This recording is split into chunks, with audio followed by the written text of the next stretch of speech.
Lui, à mon avis, il n'est pas prêt de rentrer chez lui. Il a d'ailleurs abandonné le camion. À l'intérieur, il doit y avoir du bois.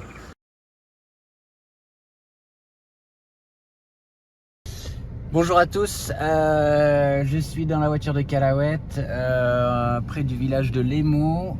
J'attends le ferry pour traverser la rivière. Aujourd'hui, je dois partir à Palangkaraya pour prendre l'avion pour l'ouest de Bornéo, où on doit avoir une réunion avec le département des forêts là-bas. Ça va déterminer quand est-ce qu'on va pouvoir relâcher, vous savez, tous ces animaux sur le site de relâcher qu'on avait repéré il y a 2 mois de ça, une île au sud-ouest de Bornéo, rappelez-vous.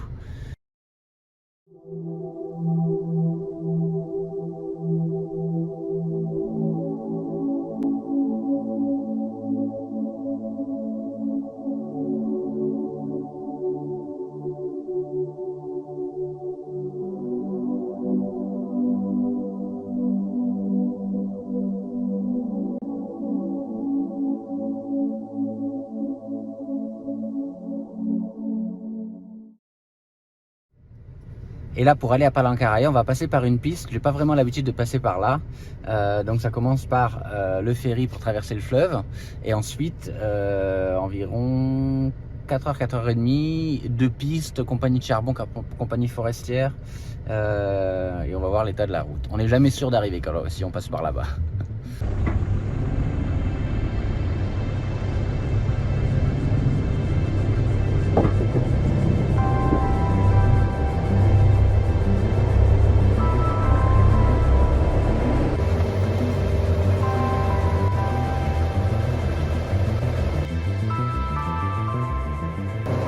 Voilà, on est sur le fleuve Barito.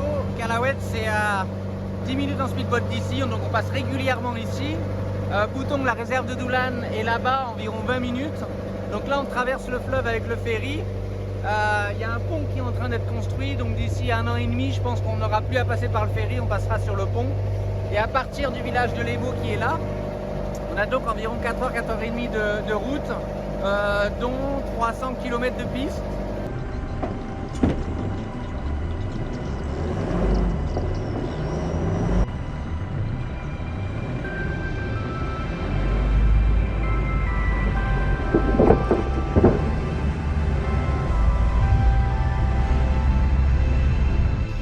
Donc voilà, là on traverse le petit village de Lemo.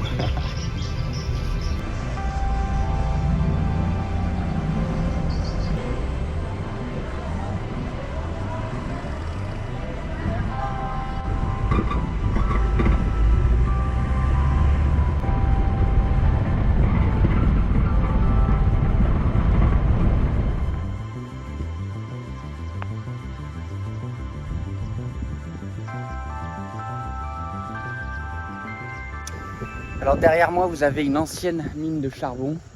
Vous voyez la dimension. Rappelez-vous, j'avais déjà volé en paramoteur au-dessus de cette mine. Là-bas, la belle forêt, c'est la réserve Parahawen, une réserve d'État, qui est directement limitrophe de cette énorme mine laissée à l'abandon. C'est quand même super impressionnant. Et l'eau turquoise ne dit rien de bon. Cette piste n'est plus utilisée par la compagnie de charbon, mais on va la retrouver un peu plus loin, à environ 10 km d'ici. Là-bas, il y a les gros camions qui passent et parce qu'il y a une mine active, alors que celle-ci a été fermée il y a environ 1 an et demi.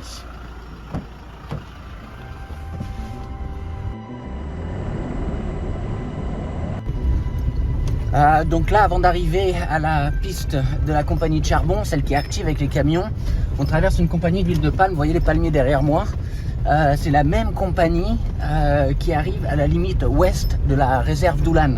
Donc ça veut vous dire l'immensité de la plantation de palmiers.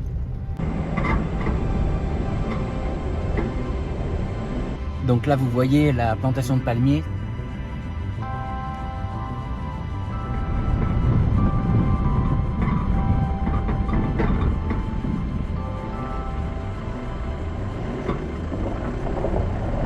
Voilà, là on est sur la compagnie, sur la piste de la compagnie de charbon. Vous voyez la dimension de la piste.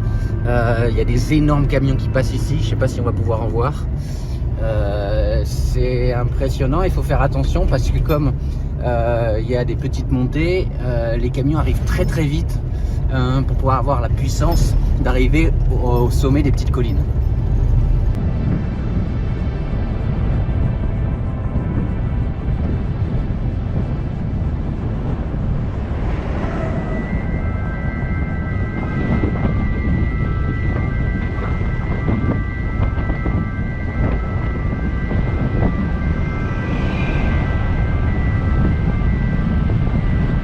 voyez les camions chargés de charbon qui amènent le charbon jusqu'au fleuve et ensuite il est transporté via le fleuve jusqu'à la mer. Vous voyez à côté, plantation d'huile de palme. Donc charbon, huile de palme, bois, tout ça utilise les mêmes artères, ces grandes pistes très très larges, quoi.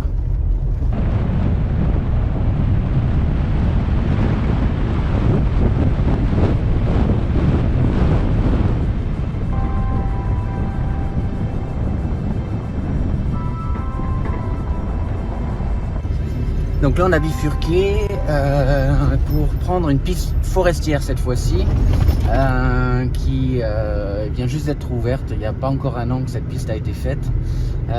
Donc c'est toujours une crainte parce que une piste comme ça qui s'ouvre à la prochaine saison des saisons sèches, on va craindre des incendies parce que ici c'est une forêt de tourbières. Il y a pas mal de tourbes et vous le voyez d'ailleurs sur la piste, la couleur est blanche, c'est du sable. Et c'est ce sable-là qu'on trouve en dessous de la couche de tourbe. La tourbe, parfois, elle fait simplement 50 cm d'épaisseur, parfois 2 mètres. Mais sous cette tourbe, donc cette aire végétale qui est régulièrement inondée, eh bien, c'est du sable blanc. Donc, moi, ça me fait toujours peur quand je vois comme ça une nouvelle piste. Non seulement ils viennent récupérer le bois, mais il y a de gros risques d'incendie ensuite à la saison sèche.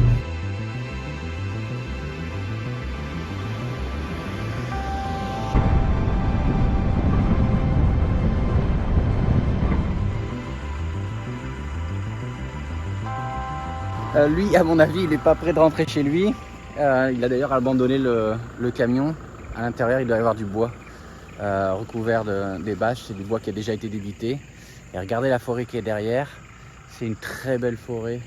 Et cette forêt mosaïque de forêts de tourbes et de petites collines, c'est l'habitat idéal des orang-outans.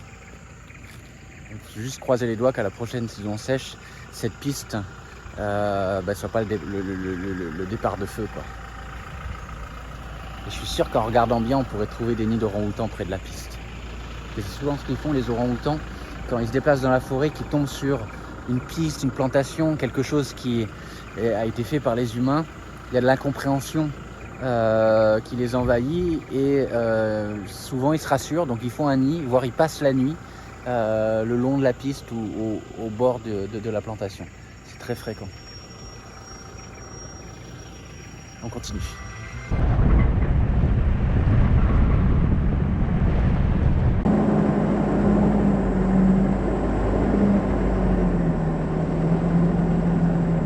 Deuxième camion embourbé.